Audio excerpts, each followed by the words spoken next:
Shri Gayatri tours and travels Chardham యాత్ర complete travel plan. అందరికీ నమస్కారం.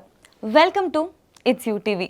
ప్రస్తుతం మనతో పాటు ఉన్నారు ప్రముఖ జ్యోతిష్యులు, ఆధ్యాత్మికవేత్త, భారతీ శంకరపీఠం వ్యవస్థాపకులు బ్రహ్మశ్రీ అన్నవరపు తిరుపతి మూర్తి అవధాని గారు.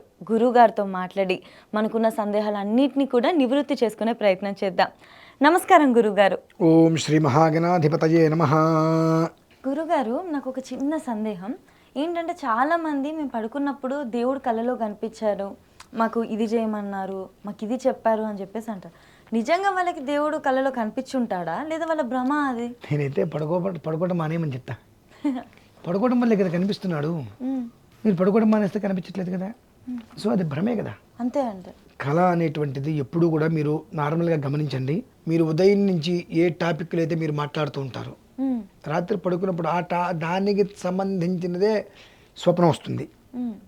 ఉదయం నుంచి టీవీ చూస్తున్నారు రకరకాలవి, రాత్రిపూట కూడా తత్సంబంధమైన కళ వస్తూ ఉంటుంది.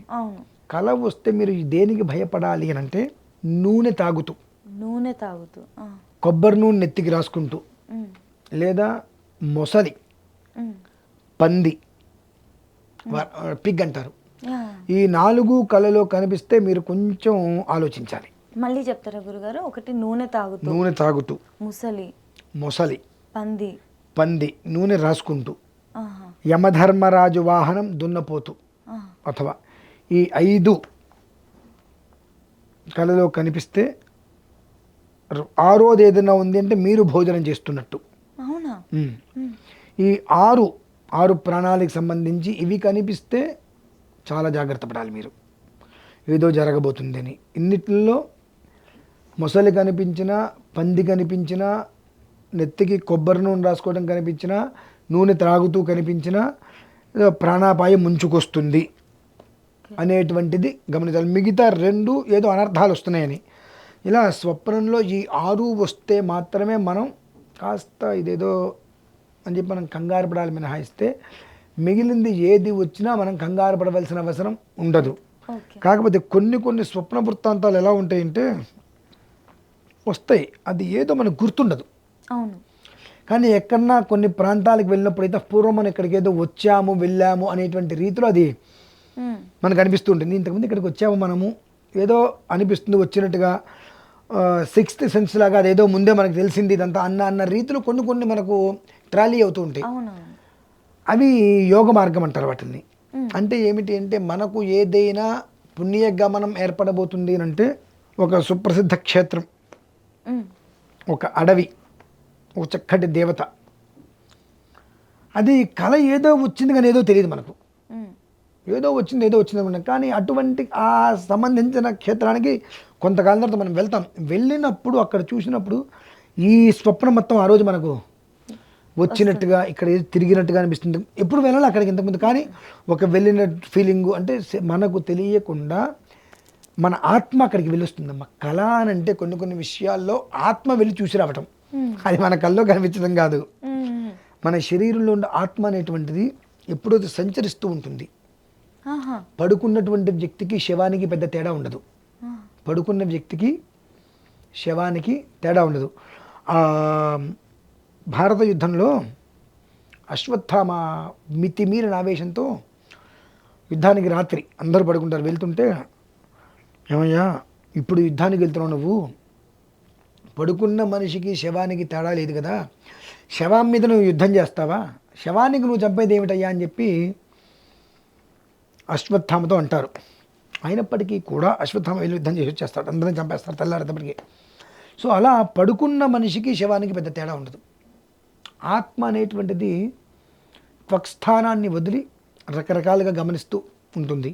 ఇలానే కొన్ని ప్రాంతాలకి అది కూడా ఎట్లా అంటే, ఆత్మ సుమారుగా దానికి ముక్తి పొందడానికి 550 సంవత్సరాలు ఎదురు చూస్తుందమ్మా. 550 సంవత్సరాలు మినిమంగా, అథవా 9 అంటే 50 సంవత్సరాలు వేసుకున్న 450.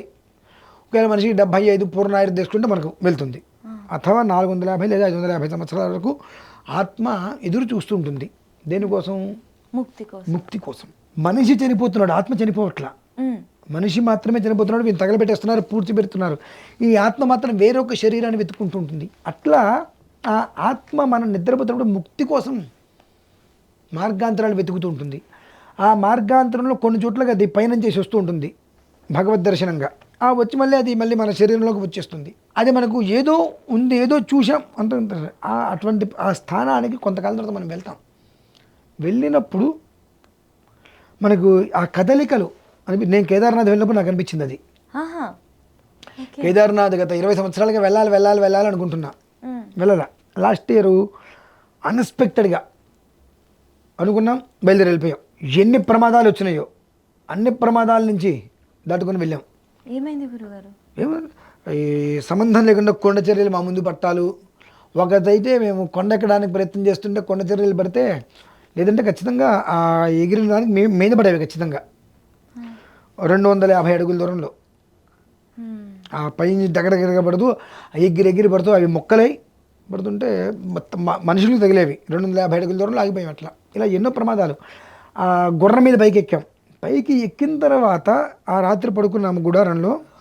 మర్నాడు ఉదయం నుంచి నేను ఇంతకుముందు ఇక్కడికి వచ్చా, నేను దర్శనం చేసుకున్నా, ఇది నేను చూసా, ఈ రాయి నేను చూసా, ఇది నేను రెండోసారి ఇక్కడికి రావడం, ఒక రకమైనటువంటి భావన.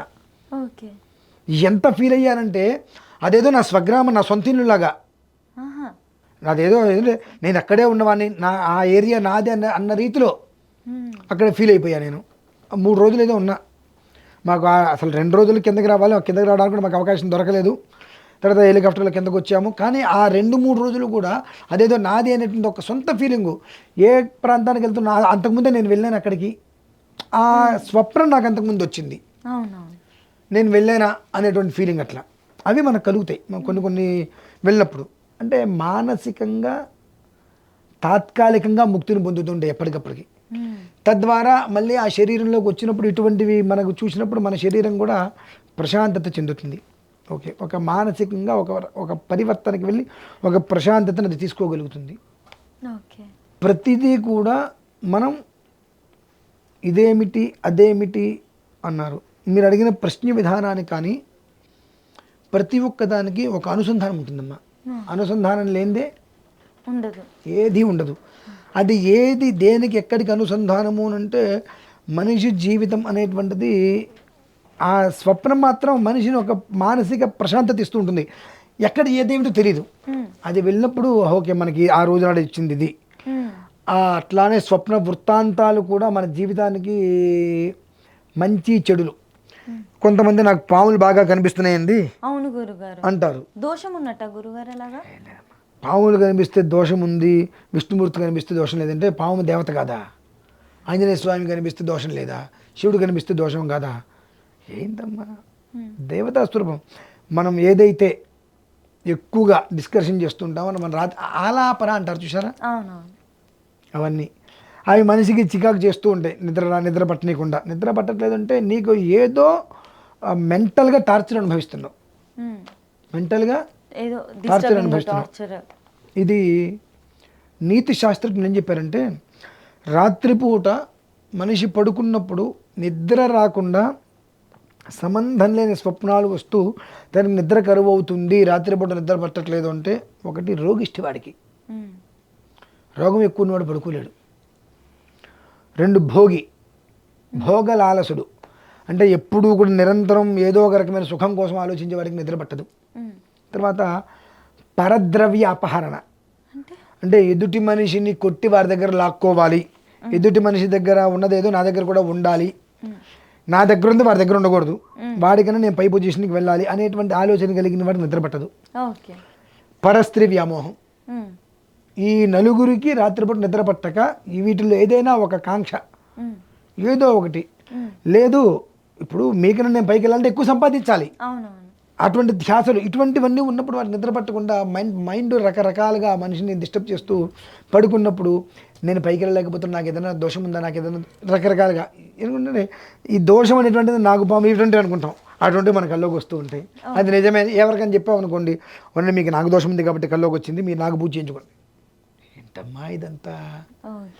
మనము నాకు భగవంతుడు ఇచ్చాడు, ఇచ్చిన దాంట్లో నేను తృప్తి పడాలి అనుకోకుండా ఎదుటి వాడిని చూసి వాడికన్నా నేను పైకి వెళ్ళాలి అనే ఆలోచన పెట్టుకొని నువ్వు కష్టపడాలని రకరకాల ప్రయత్నాలు చేస్తున్నావు. దానివల్ల నువ్వు 12 వరకు పడుకోకుండా అలవాటు చేసుకుంటే నిద్ర పట్టక నానా చికాకు అవుతున్నావు. 2 నీకేదో ఒక రకమైన ఇబ్బంది ఉంది లోపల, ఇస్నోఫీలియాను ఇంకోటను ఏదో ఇబ్బంది ఉంది, తద్వారా నీకు నిద్ర పట్టట్లా, తద్వారా ఏదో కలలు వస్తున్నాయి. లేదు భోగి ఏంటి, వీడికి ఏంటంటే కడుపు నిండా తాగేస్తాడు, ఇంకోటి ఏదో కావాలి నాకు వాళ్ళు ఈ రాత్రి 12 1 గంట హ్యాపీ కాదు, బండి వేసుకుని రోడ్డుకి వెళ్ళాలి, తిరగాలి, ఇటు తిరగాలి, ఏ రకరకాల ఆలోచనలు ఉంటాయి, కారు వేసుకోవాలి, మంచి వేగం మీద వెళ్ళాలి. వాడికి ఆ ఆలోచనలు ఎక్కువ ఉండి ఇంట్లో గట్టిగా ఆగిపోయి అంటే నేను పడుకోకపోతే ఏం జరుగుతుంది, ఎందుకు వచ్చింది దానిలో అని చెప్పి బలవంతంగా పడుకుంటాడు. ఇంకొక అమ్మాయిని కోరుకుంటాడు, ఆ అమ్మాయి కోసం అని చెప్పి నానా రకాల తాపత్రయాలు, నిద్ర పట్టదు. వీళ్ళకి ఈ నిద్ర పట్టలేకపోవటం కారణం చేత మెంటల్గా అప్సెట్ అవ్వటం వల్ల రకరకాల ఆలోచనలు స్వప్న రూపంలో వస్తాయి. అంతే తప్ప దీనికి దోషానికి నీకు తెల్లవారుజామున 3వ జాములో వచ్చేటువంటి స్వప్నం ఏదైనా ఉన్నది అంటే అది నీకు అర్థవంతమైందో అనర్థవంతమైందో అనేటువంటి విషయం అయితే నీకు గుర్తుంటాయి. దాని గురించి నువ్వు ఆలోచించుకో, మిగిలిన దాని గురించి అసలు దీని గురించి చెబితే అమ్మో నాకు పాము వచ్చిందా, గబ్బెలం వచ్చిందా, గొడ్లగూబ వచ్చిందా, ఈ శాంతి చేయండి, ఈ పూజ చేయండి, ఏం అక్కర్లేదు. ఇది మనది కాదు అనుకోగలిగితే చాలు. మనుషులమే కదమ్మా, ఇది మనది అని ఎలా అనుకుంటున్నావు, మనది కాదు అని కూడా అలానే అనుకోగలిగితే దీన్ని నువ్వు బండి మీద వెళ్తున్నావు, ఏ స్థాయి వరకు వెళ్తే నీ కంట్రోల్ చేసుకోగలుగుతావు, ఒక మినిమం స్పీడ్ అంత ఉంటుంది. ఆ స్థాయి దాటి వెళ్తే నువ్వు కంట్రోల్ చేసుకోలేవు. బట్ నువ్వు కంట్రోల్ చేసుకోలేని స్పీడ్ నీకొద్దు, బట్ నిన్ను కంట్రోల్ చేసేటువంటి స్పీడ్ కూడా నీకొద్దు. అర్థమైంది. అంటే నిన్ను కంట్రోల్ చేసేది నీ మనస్సు, నువ్వు కంట్రోల్ చేయగలిగేది నీ మనస్సు. సో నువ్వు కంట్రోల్ చేసుకో, నిన్ను కంట్రోల్ చేస్తుంది అంటే అది ఎప్పటికైనా ప్రమాదమే. అంతే, అవును గురుగారు. బట్ కాబట్టి నువ్వు కంట్రోల్ చేయగలుగుతావు. ఇప్పుడు నేనున్న 170 వరకు కారు తోలుతా, నా కంట్రోలింగ్. కంచి కాశీ వెళ్ళానమ్మా, కాశీ నుంచి వెళ్తాం కాదు, కాశీ నుంచి హైదరాబాద్ వస్తే నేను 12:30 గంటల్లో వచ్చా. ఎన్ని 1250 కిలోమీటర్లు. మరి ఏ స్పీడ్లో వచ్చుండాలి నేను? మధ్యలో గంట సేపు తింటాను కూడా ఆగాం. ఆ టైం తీసేస్తే 11 గంటల్లో వచ్చేసాం ఇక్కడికి. అంటే గంటకి 100 పైన స్పీడ్ తోలే. అంటే నేను కంట్రోల్ చేసుకోగలిగిన స్పీడు. అర్థమైంది. ఒక్కొక్కరికి ఒక్కొక్కటి ఉంటుంది, అంటే అది అర్థం చేసుకోవాలి. కంట్రోల్ చేసుకోగలిగిన స్పీడ్ అంటే ఇష్టం వచ్చి యాక్సిలేటర్ తొక్కేస్తే కాదు, సేఫ్గా అంటే మన మైండ్ ఎట్ ఏ టైం ఇటు అద్దంలో చూసుకోవాలి, ఇక్కడ అద్దంలో చూసుకోవాలి, అక్కడ అద్దంలో చూసుకోవాలి, కింద క్లచ్ ఉంటుంది దీనికి ఆటోమేటిక్, బ్రేకుని చూసుకోవాలి, యాక్సిలేటర్ని చూసుకోవాలి, ఎదురుకుండా వచ్చేది చూసుకోవాలి. మనం ఏ స్పీడ్లో వెళ్తే ఎదురుకుండా వచ్చేటువంటి వాడు మనల్ని కొట్టకుండా మనం వాడిని కొట్టకుండా కంట్రోల్ చేసుకోగలగాలి. అది మొత్తం మన కంట్రోల్లో ఉంటే నీ ఇష్టం, అది కంట్రోల్లో లేకపోతే మనం ఏం చేయలేము. సో స్వప్నం అనేటువంటిది కేవలము కూడా నిన్ను నువ్వు కంట్రోల్ చేసుకోలేకపోవటం వలన మనిషిని అనారోగ్యవంతుని చేసేటువంటిదే. తెల్లవారుజామున 3:30 తర్వాత 4 గంటల సమయంలో వచ్చేటువంటిది మాత్రం నీ జీవితానికి అది ముక్త కాదా అనేటువంటి విషయం తెలియజేస్తుంది. అదొక్కటి నువ్వు గమనించుకోవాలి. ఇవి ఏవైనా వచ్చినాయి, యమధర్మరాజు రావటం, ఈ 2 వచ్చినాయి భయంకరంగా. పొద్దున్నే తలస్నానం చేసి ఒక దీపారాధన చేసుకుని నమస్కారం చేసుకో, పండు పెట్టి ప్రధానంగా, అంతే. ఖచ్చితంగా గురుగారు, మీరు చెప్పిన విధంగా మన చుట్టూ ఉన్న థింగ్స్ని అర్థం చేసుకుంటే అసలు ఎక్కువగా భయపడవలసిన విషయాలు అసలు భయపడక్కర్లా. అంతే గురుగారు, ధన్యవాదాలు.